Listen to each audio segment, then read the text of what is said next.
Ал Нурлан Мутуев ким экенин деле билбейт болчумун.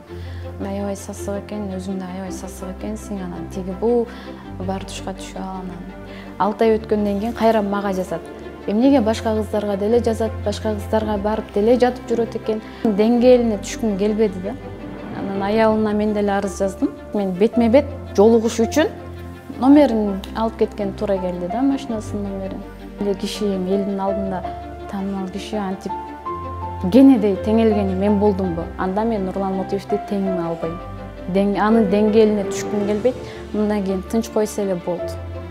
Мунун кандай адам экенин түрмөдөгүлөр айтып койду. Саламатсыздарбы? Мага июль айында жазган. Мен TikTok көп тарчумун да. Анан үйүнө чакырган.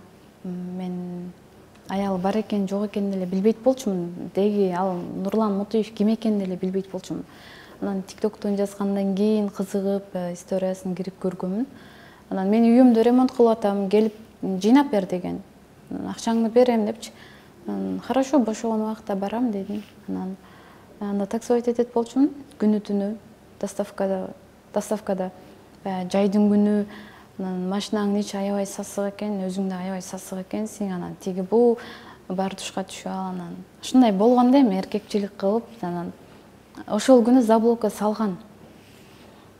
Кийин 6 ай өткөндөн кийин мен ошонткенден кийин ошо кыздын аялынын боюнда бар экен эле, аны сабап кетишти.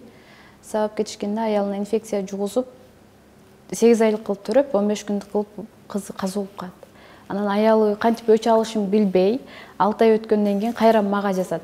Эмнеге башка кыздарга деле жазат, башка кыздарга барып деле жатып жүрөт экен, а именно мага жазат аялы. Анткени мындай кичине жүзүм таанылып калды, балким ушунун колунан келет деп үйгө келип 2 күн жашады мени менен.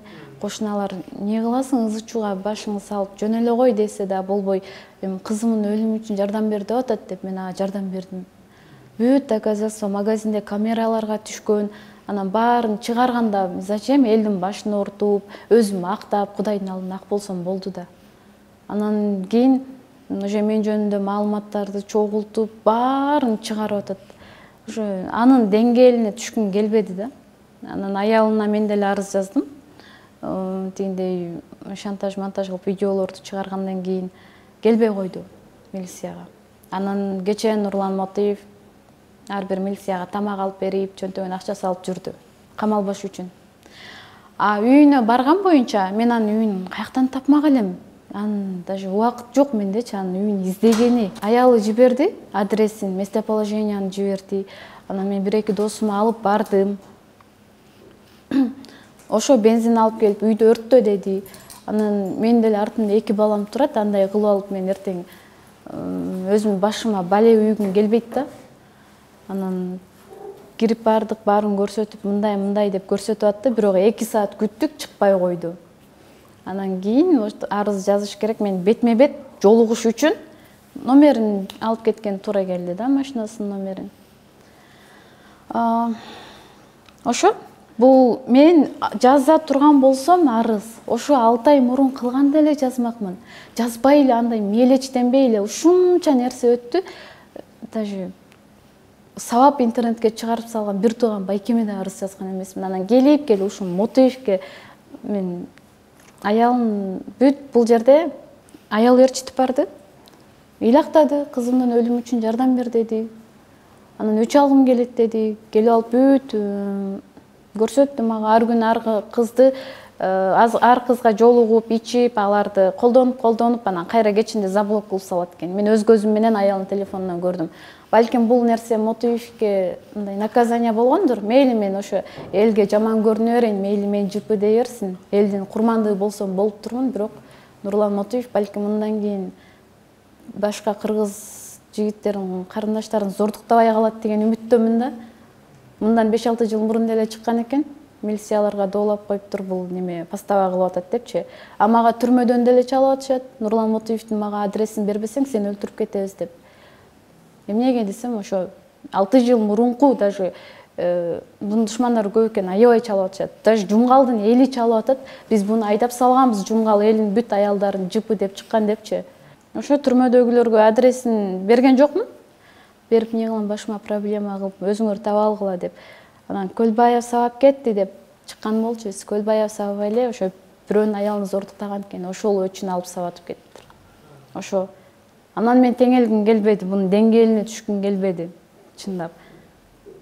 Негизи хайпты жакшы көргөн Нурлан экен. Анан видеолорун көрүп, анан YouTube'да жүрөт го, колбаса сордуртам, анан тиги бу деп, анан кийин интервью берген туура келди.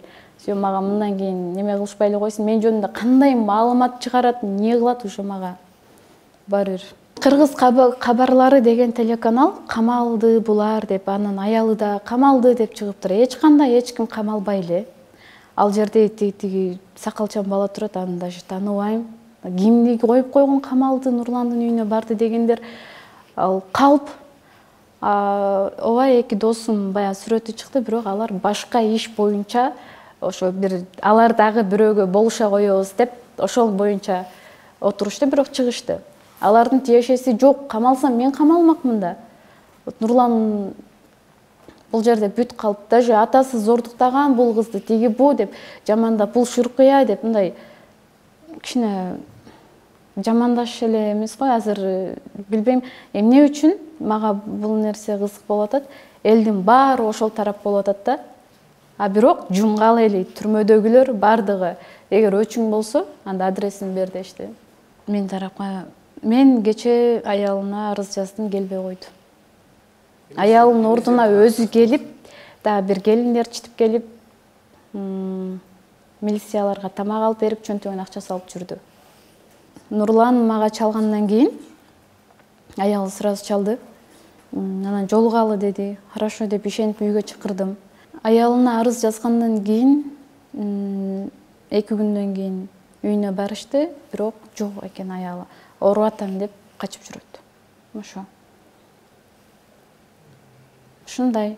Анан бул жерде куру томат күнөө өзүмдө, мен аялына жүр арыз жаз десе эле барып мейличи деп жазып бергенимчи, кызынын өлүмү үчүн өч алса өзү өч ала бериш керек болчу да, мен ортого аралаштырбай эле. Эми эл дей берет. Мен уже мындай сын пикирге деле неметпей калдым. Ошо былтыр башка телеканалдан жашоомду айтып берсем, бул жардам сурап чыкты деп айтышкан. Жардам сурабай эле, анда ошо жетим жесирлерге бир аз аяр мамиле кылып калышса экен. Ошо мен жетим болгон үчүн мени 14 жашта эле турмушка берип коюшкан деген неме менен чыкканмын да, жардам сурабай эле. Аны да сен жардам сурап чыккансың, элдин акчасына машина алгансың. Ошон үчүн мен элдин сөзү мени кызыктырбайт, бирок элдин алдында кечке эле мынтип куру домат кыла берсе болбойт да. Жаман көрсөтүпчү.